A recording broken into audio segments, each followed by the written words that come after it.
A Painful Case from Dubliners by James Joyce. Mr. James Duffy lived in Chapelizod because he wished to live as far as possible from the city of which he was a citizen, and because he found all the other suburbs of Dublin mean, modern, and pretentious. He lived in an old sombre house, and from his windows he could look into the disused distillery, or upwards along the shallow river on which Dublin is built. The lofty walls of his uncarpeted room were free from pictures. He had himself bought every article of furniture in the room: a black iron bedstead, an iron washstand, 4 cane chairs, a clothes-rack, a coal-scuttle, a fender and irons, and a square table on which lay a double desk. A bookcase had been made in an alcove by means of shelves of white wood. The bed was clothed with white bedclothes, and a black and scarlet rug covered the floor. A little hand mirror hung above the washstand, and during the day a white shaded lamp stood as the sole ornament of the mantelpiece. The books on the white wooden shelves were arranged from below upwards, according to bulk.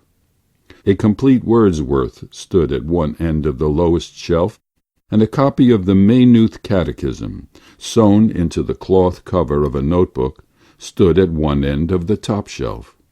Writing materials were always on the desk. In the desk lay a manuscript translation of Hauptmann's Michael Kramer, the stage directions of which were written in purple ink, and a little sheaf of papers held together by a brass pin. In these sheets a sentence was inscribed from time to time, and in an ironical moment the headline of an advertisement for Bile beans had been pasted onto the first sheet. On lifting the lid of the desk, a faint fragrance escaped, the fragrance of new cedarwood pencils, or of a bottle of gum, or of an overripe apple, which might have been left there and forgotten. Mr. Duffy abhorred anything which betokened physical or mental disorder. A medieval doctor would have called him saturnine. His face, which carried the entire tale of his years, was of the brown tint of Dublin streets. On his long and rather large head grew dry black hair, and a tawny moustache did not quite cover an unamiable mouth. His cheekbones also gave his face a harsh character, but there was no harshness in the eyes, which, looking at the world from under their tawny eyebrows, gave the impression of a man ever alert to greet a redeeming instinct in others, but often disappointed. He lived at a little distance from his body, regarding his own body with doubtful side-glances. He had an odd autobiographical habit which led him to compose in his mind from time to time a short sentence about himself, containing a subject in the third person and a predicate in the past tense. He never gave alms to beggars, and walked firmly, carrying a stout hazel. He had been for many years cashier of a private bank in Baggot Street. Every morning he came in from Chapelizod by tram. At midday he went to Dan Burke's and took his lunch, a bottle of lager beer and a small trayful of arrowroot biscuits. At 4 o'clock he was set free. He dined at an eating-house in George's Street, where he felt himself safe from the society of Dublin's gilded youth, and where there was a certain plain honesty in the bill of fare. His evenings were spent either before his landlady's piano or roaming about the outskirts of the city. His liking for Mozart's music brought him sometimes to an opera or a concert. These were the only dissipations of his life. He had neither companions nor friends, church nor creed.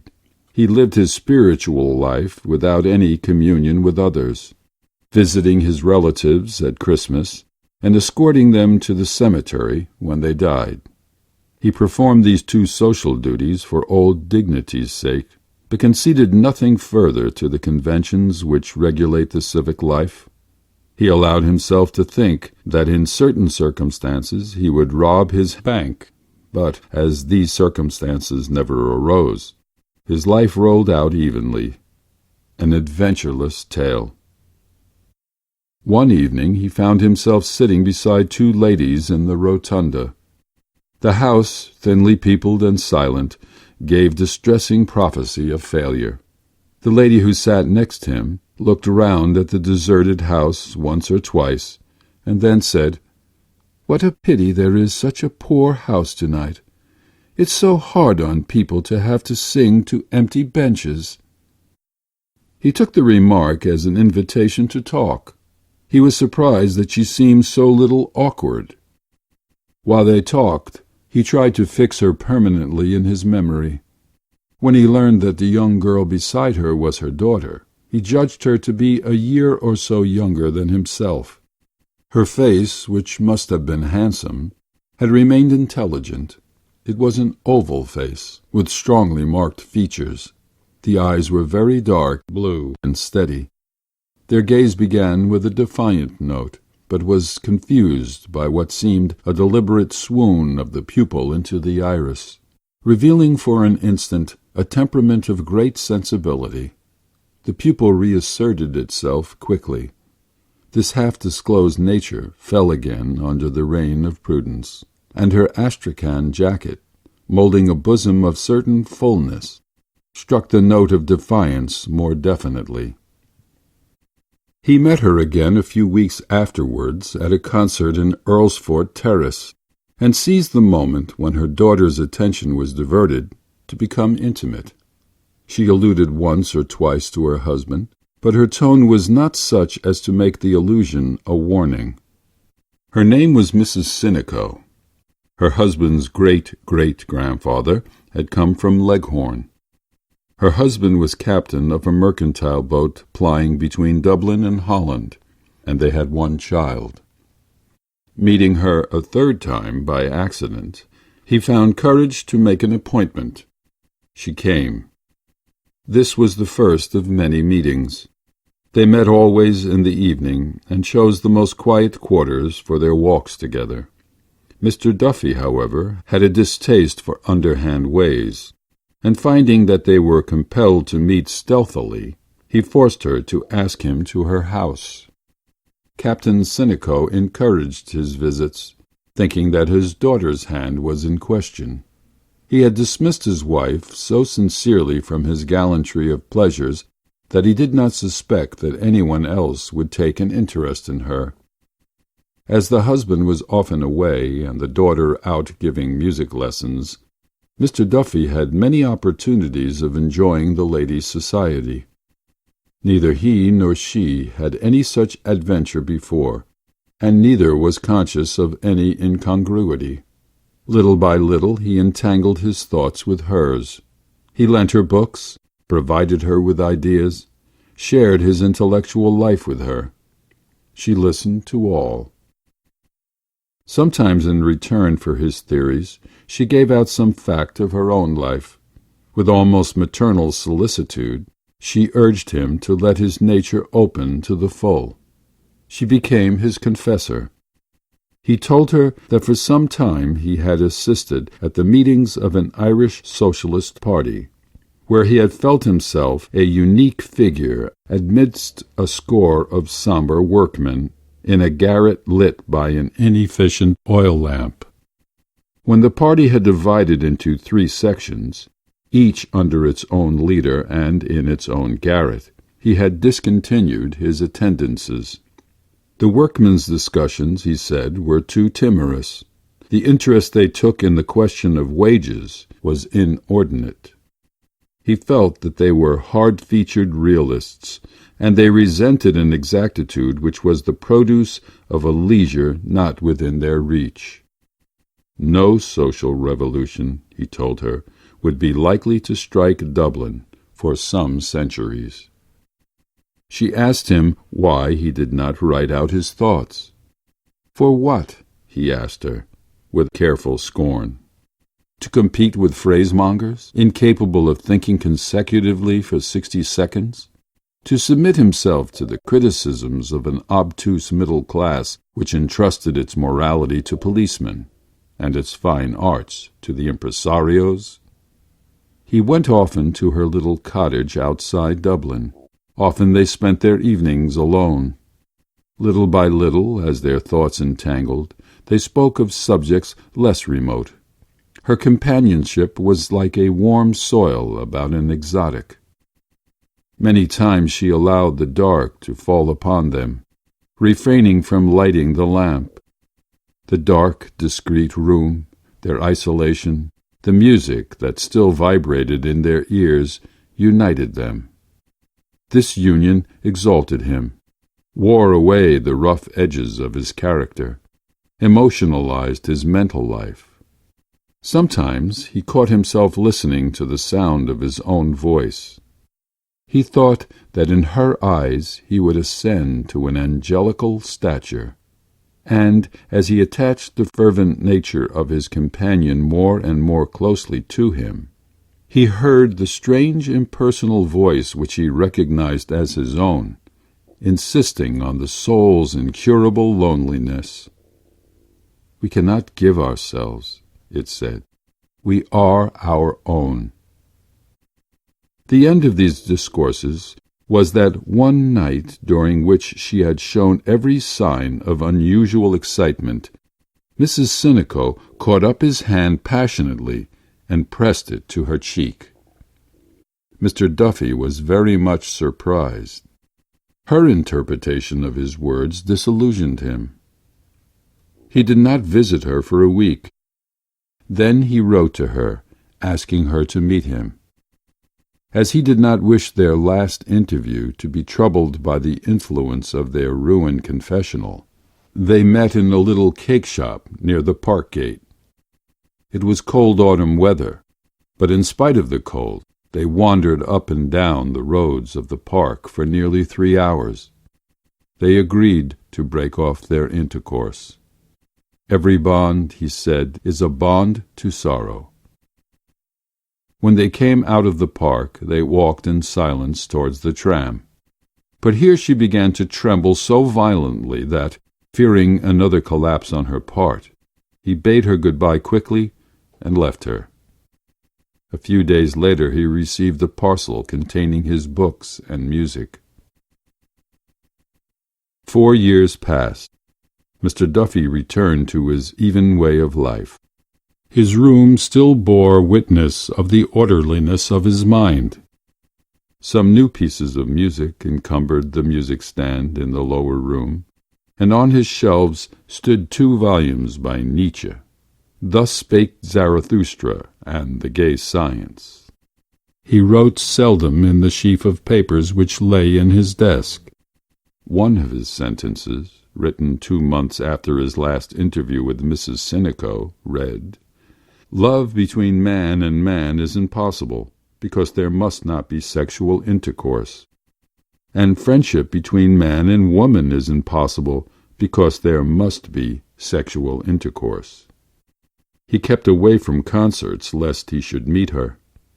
His father died. The junior partner of the bank retired. And still, every morning he went into the city by tram, and every evening walked home from the city, after having dined moderately in George's Street and read the evening paper for dessert.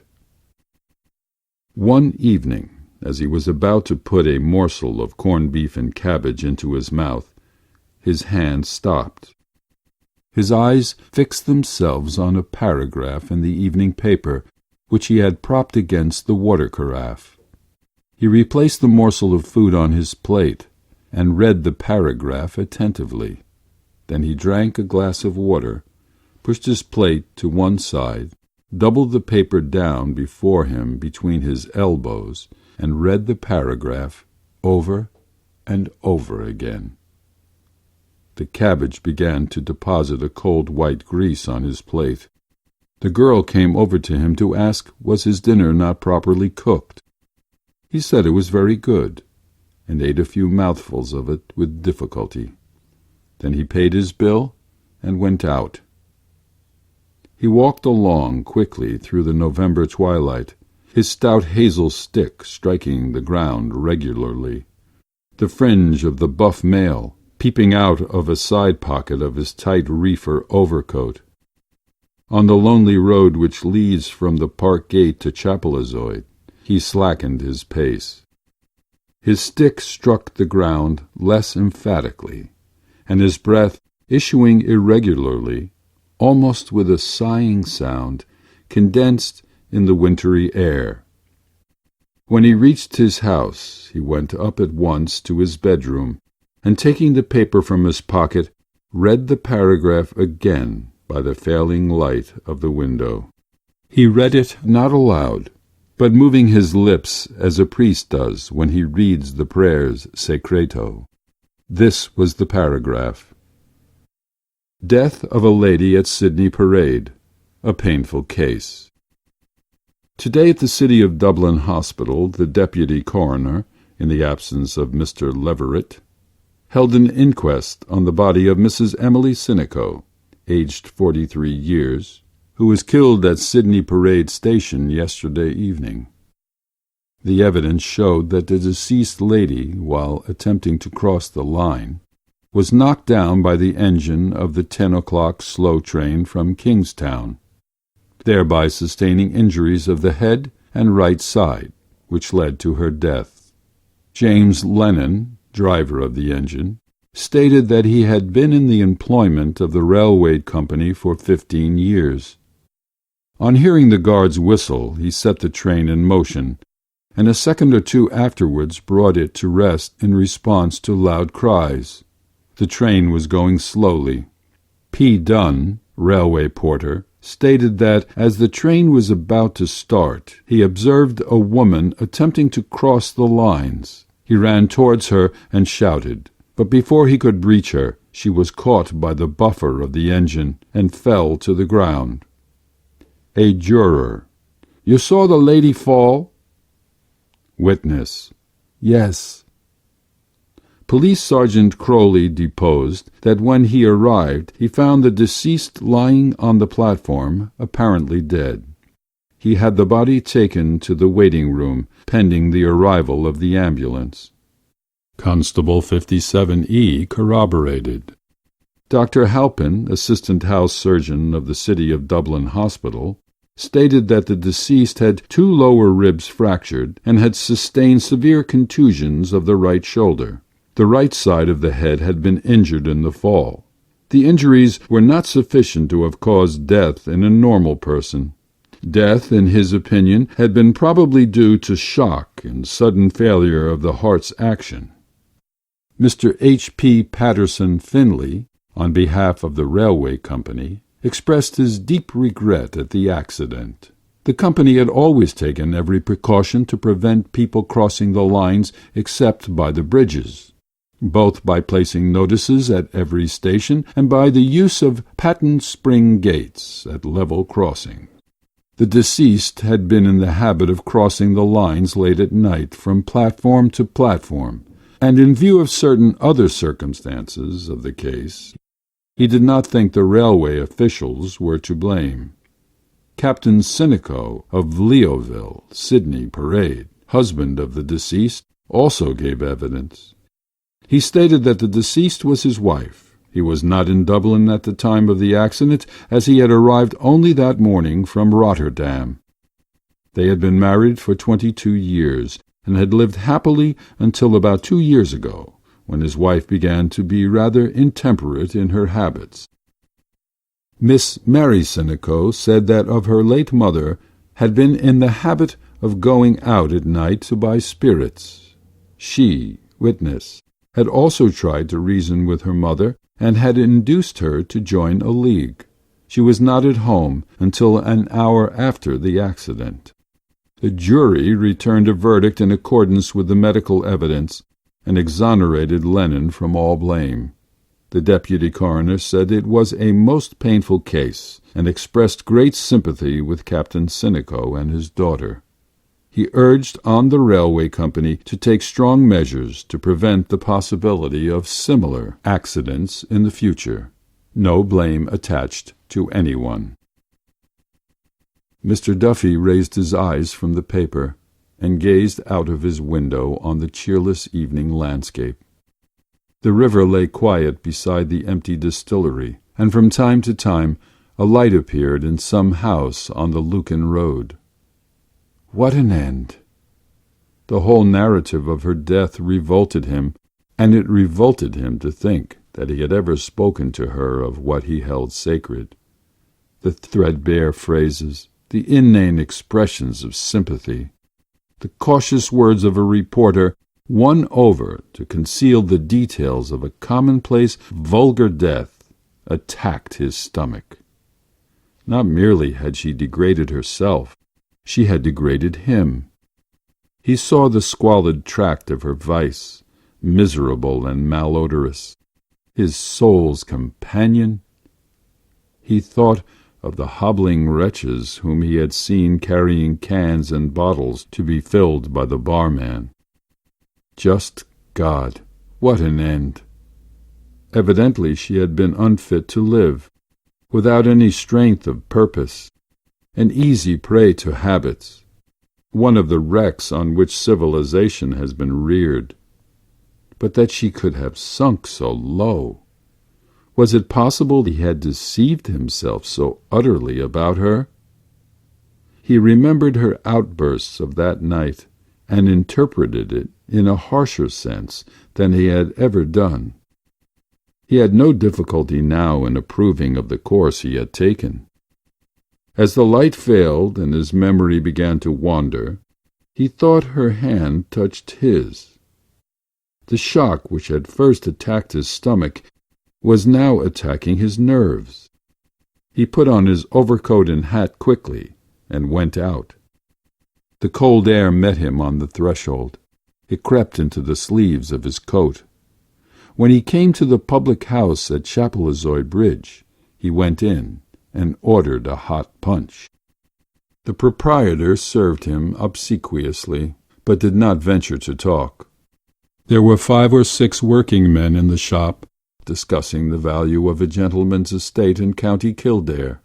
They drank at intervals from their huge pint tumblers and smoked, spitting often on the floor, and sometimes dragging the sawdust over their spits with their heavy boots. Mr. Duffy sat on his stool and gazed at them, without seeing or hearing them. After a while they went out, and he called for another punch. He sat a long time over it. The shop was very quiet. The proprietor sprawled on the counter, reading the Herald and yawning. Now and again a tram was heard swishing along the lonely road outside. As he sat there, living over his life with her and evoking alternately the 2 images in which he now conceived her, he realized that she was dead, that she had ceased to exist, that she had become a memory. He began to feel ill at ease. He asked himself, what else could he have done? He could not have carried on a comedy of deception with her. He could not have lived with her openly. He had done what seemed to him best. How was he to blame? Now that she was gone, he understood how lonely her life must have been, sitting night after night, alone in that room. His life would be lonely too, until he too died, ceased to exist, became a memory, if anyone remembered him. It was after 9 o'clock when he left the shop. The night was cold and gloomy. He entered the park by the first gate and walked along under the gaunt trees. He walked through the bleak alleys where they had walked 4 years before. She seemed to be near him in the darkness. At moments he seemed to feel her voice touch his ear, her hand touch his. He stood still to listen. Why had he withheld life from her? Why had he sentenced her to death? He felt his moral nature falling to pieces. When he gained the crest of the magazine hill, he halted and looked along the river towards Dublin, the lights of which burned redly and hospitably in the cold night. He looked down the slope, and at the base, in the shadow of the wall of the park, he saw some human figures lying. Those venal and furtive loves filled him with despair. He gnawed the rectitude of his life. He felt that he had been outcast from life's feast. One human being had seemed to love him, and he had denied her life and happiness. He had sentenced her to ignominy, a death of shame. He knew that the prostrate creatures down by the wall were watching him and wished him gone. No one wanted him. He was outcast from life's feast. He turned his eyes to the grey gleaming river winding along towards Dublin. Beyond the river he saw a goods train winding out of Kingsbridge station, like a worm with a fiery head winding through the darkness, obstinately and laboriously. It passed slowly out of sight, but still he heard in his ears the laborious drone of the engine reiterating the syllables of her name. He turned back the way he had come, the rhythm of the engine pounding in his ears. He began to doubt the reality of what memory told him. He halted under the tree and allowed the rhythm to die away. He could not feel her near him in the darkness, nor her voice touch his ear. He waited for some minutes, listening. He could hear nothing.